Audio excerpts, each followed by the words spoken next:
We are moving on to card number 3 from the Change is Beautiful Paper Pumpkin Kit for April of 22. This is the card we're going to make. I'm going to set that over here. We're going to start with an 8.5 by 5.5 inch base, folded or scored at 4 1/4. It is also going to open up.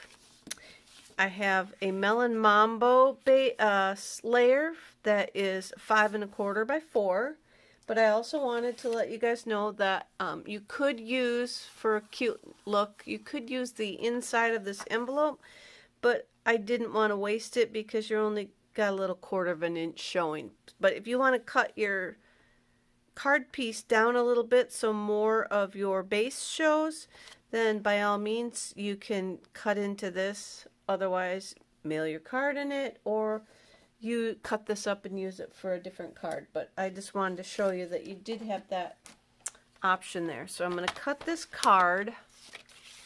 We're going to cut it right here, and this is going to cut it at 5 inches. And then we want to, I'm going to cut it actually just a little smidge more, because I keep saying smidge, I notice in all these videos. A little bit more. I want to cut that score line off from where it folds into the other piece of the card. And then we need, our Mambo layer is 4 inches, so we need to cut this one down to 3 3/4. So what I did was I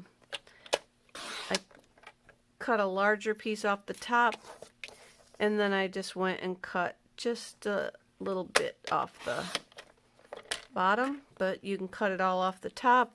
I wanted to kind of preserve the flowers, and then or the stems. I figured off the bottom I was still saving all of the decorations. So we'll go ahead and glue those together. Now you can again take your bone folder on this score mark that came. The cards are pre-scored, so go ahead if you want and run your bone folder across it a little bit to try and work it out some.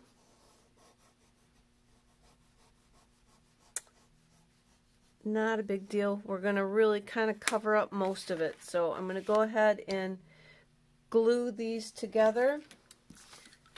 I'm going to glue the card piece onto the Melon Mambo layer.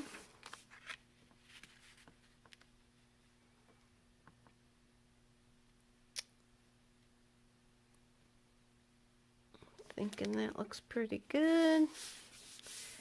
And then I'm going to go ahead and glue that layer onto the card itself.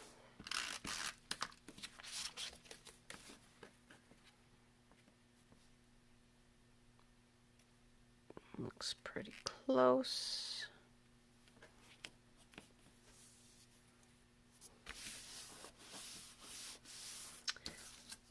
Then from the elements that are in the kit,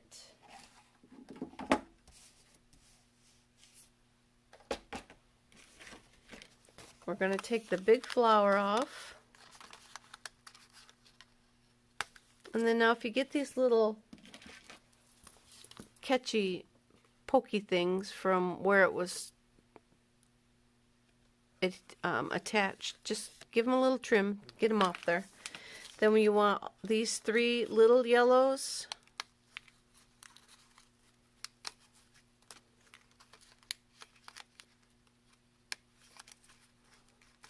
And then the bigger one.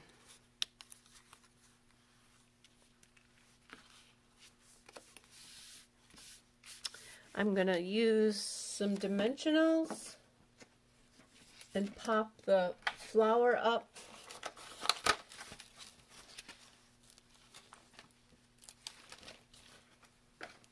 Put that right in the center.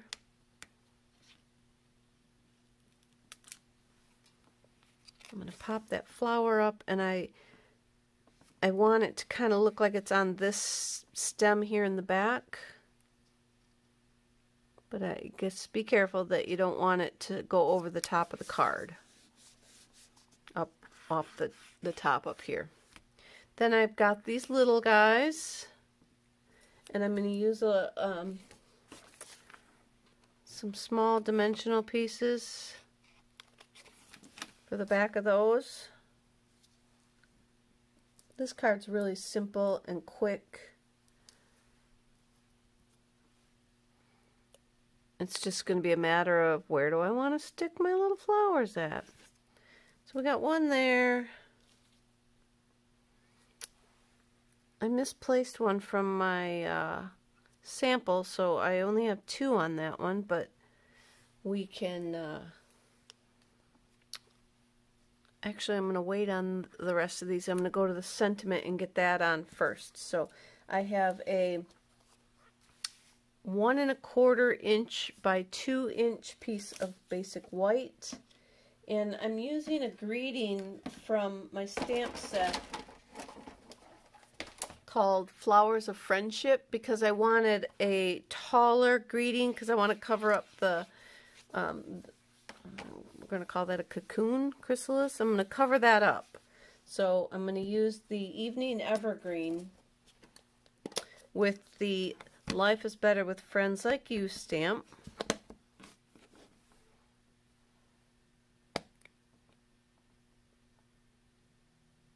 I'm getting in here close. I'm a little crooked. Let's try it again just for giggles because we have 2 sides.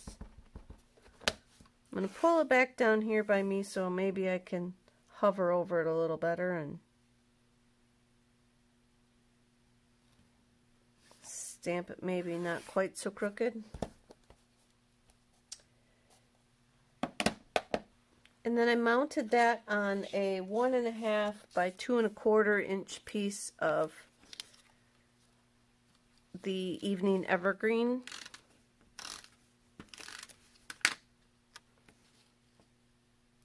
I'm going to just mount that on there.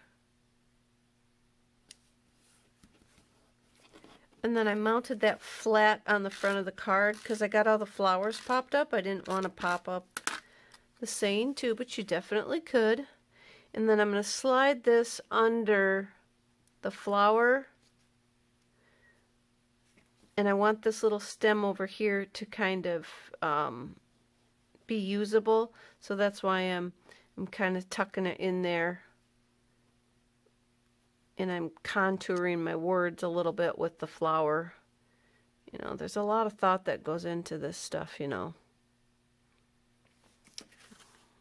It might be on there crooked. We're going to glue it down. And then this bigger flower, I'm going to put the dimensional on the back. Oops. These are my dimensionals that are peeling off the paper, and they got paper on both sides. They like the back part cut through too. And then I'm just going to pop it up so it looks like it belongs on that stem, and it covers my layer somewhat. And then I can come in with my other little flowers. Got to cut that little notch off that. And just kind of put them on there like they're parts of these stems and such. And then I got this extra one that, like I said, I misplaced it from my sample. I lost it between my desk and over here where I made the sample. So we can stick this one down pretty much anywhere. Let's put it up in there next to the, I'm going to put it down here, maybe next to the pink one. You could put it wherever you want. Mike thought maybe one would look good up here on the top, but then he didn't like it when I stuck it up there, but I think I'm going to stick it up there. He didn't like these 2 stems sticking out, but I am going to stick it up there. And there you go. There's our 3rd card. Oh, what did I do inside? Oh, I didn't do anything inside. I just have a basic white piece cut to go inside, but again, you could put the butterflies in there, stamp some butterflies just to jazz it up a little bit so it's got some color inside when you get in there. Or it depends what stamp set maybe you're going to use for your words. We could look at this one and just put some of these flowers down. They could kind of match with that if you stretch your imagination a little bit, but I think I'm just gonna probably end up putting some butterflies in there. So there we go with card 3.